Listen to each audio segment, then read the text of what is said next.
সংবিধানে আমাদের নাগরিকদের নাগরিকত্বে যে পরিচয়পত্র, এই পরিচয়পত্রের সরকার বা ভারত সরকার কর্তৃক প্রদান করে এবং নির্বাচন কমিশন এই পরিচয়পত্র মূলে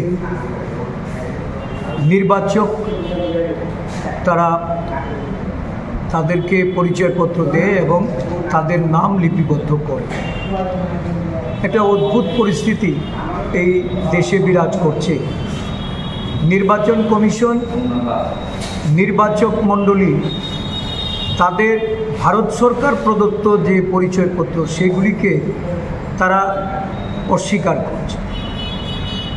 সুপ্রিম কোর্টের নির্দেশ অমান্য করে নির্বাচক মণ্ডলীর যে তালিকা, এই তালিকা স্পেশাল ইন্টারিম যে রিভিশন, এই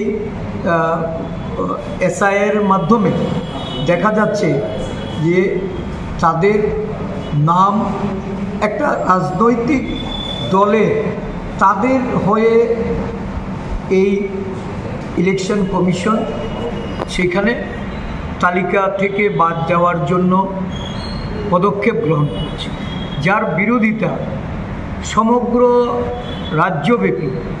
এবং এটা বিহার রাজ্যের কথা আমি বলছি, সেখানে যেমন তুমুল বিক্ষোভ। ভারতীয় জাতীয় কংগ্রেস দল সহ বিরোধী দলগুলি সারা দেশব্যাপী এর প্রতিবাদে সামিল হচ্ছে।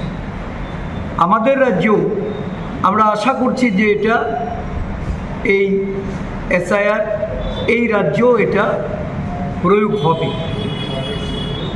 বর্তমানে আসাম রাজ্যেও তার প্রয়োগ করার পদক্ষেপ নেওয়া হচ্ছে। এই পদক্ষেপগুলিতে আমরা উদ্বেগ প্রকাশ করছি এই কারণে যে এই রাজ্যে আমরা একটা আঞ্চলিক দল ত্রিপুরা মথা, তার সুপ্রিমো বলছে যে এসআইআরের মাধ্যমে অনুপ্রবেশকারীদের চিহ্নিত করা।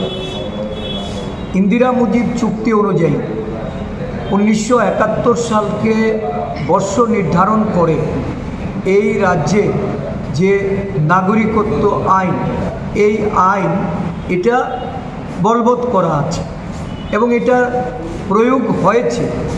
তার প্রায়োগিক যে লক্ষ্য, সেই লক্ষ্যেই সরকার কাজ করে যাচ্ছে।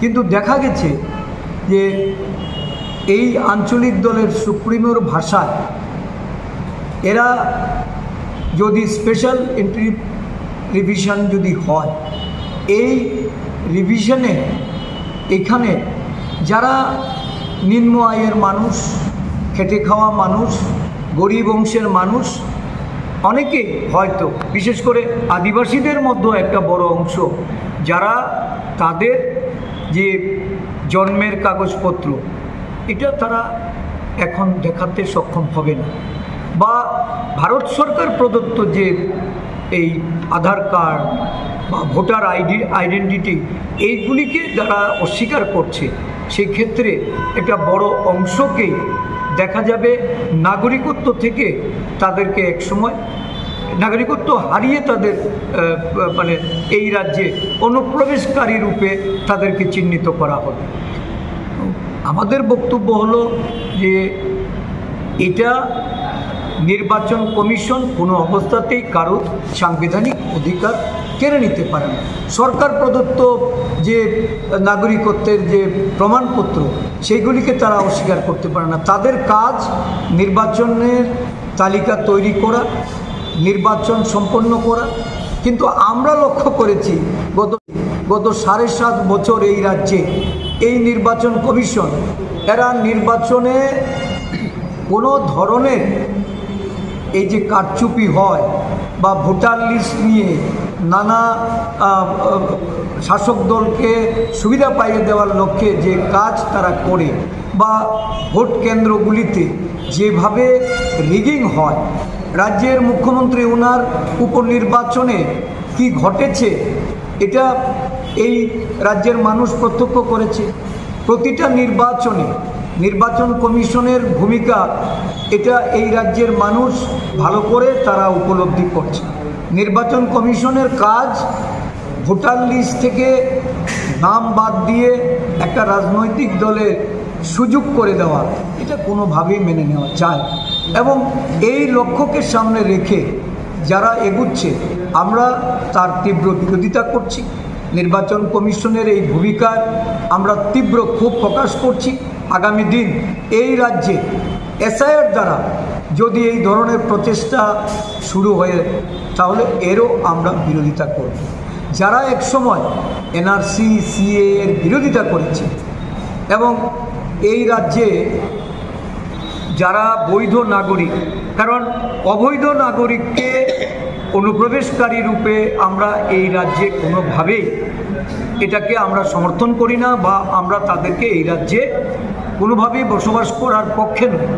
কিন্তু এই যে আজকে যারা একসময় সিএ এর বিরোধিতা করেছে, যারা 2014 সালের 31শে অগাস্ট ভারতের নাগরিকত্ব প্রদানের ক্ষেত্রে যারা বিরোধী ভূমিকা পালন করে এই রাজ্যে আন্দোলন করেছিল, আমি বুঝতে পারছি না তাদের এই যে ভিত্তি বছর, এটা কোনটাকে তারা ভিত্তি বছর ধরে দেশের সরকারের প্রধানমন্ত্রী, দেশের স্বরাষ্ট্রমন্ত্রীকে তারা ধন্যবাদ জ্ঞাপন করছেন। কারণ দেশের সরকার বা দেশের বিজেপি নেতৃত্বরা তারা বলছে 2014 সালে যারা ভারতবর্ষের মাটিতে এসেছে, এই রাজ্যের মুখ্যমন্ত্রী বলছেন আফগানিস্তান, পাকিস্তান বা বাংলাদেশ থেকে যারা ধর্মীয় সংখ্যালঘু এই রাজ্যে যারা অনুপ্রবেশ করেছেন তাদের নাকি কেন্দ্রীয় সরকারের সিদ্ধান্ত অনুযায়ী সিএ এর অ্যামেন্ডমেন্ট যে এখানে এটাকে চালু করার জন্য। তো যারা এর বিরুদ্ধে আন্দোলন করবে আজকে শাসক দলের সঙ্গে সুর মিলিয়ে তারা যদি সিএ মেনে নিয়ে তারা যদি মনে করেন যে এখানে এসআইআর এর পক্ষে সওয়াল করবেন, এটা তো দ্বিচারিতা। এসআইআর মূলে কাকে তারা চিহ্নিত করতে চাইছেন? এই এসআইআর দ্বারা বৈধ নাগরিকদের তাদেরকে যদি ভোটার তালিকা থেকে বাদ দিয়ে কোনো রাজনৈতিক দলকে সুবিধা করে দিতে হয়, তার তীব্র বিরোধিতা করে আমরা এই রাজ্যেও আন্দোলনে সামিল হব।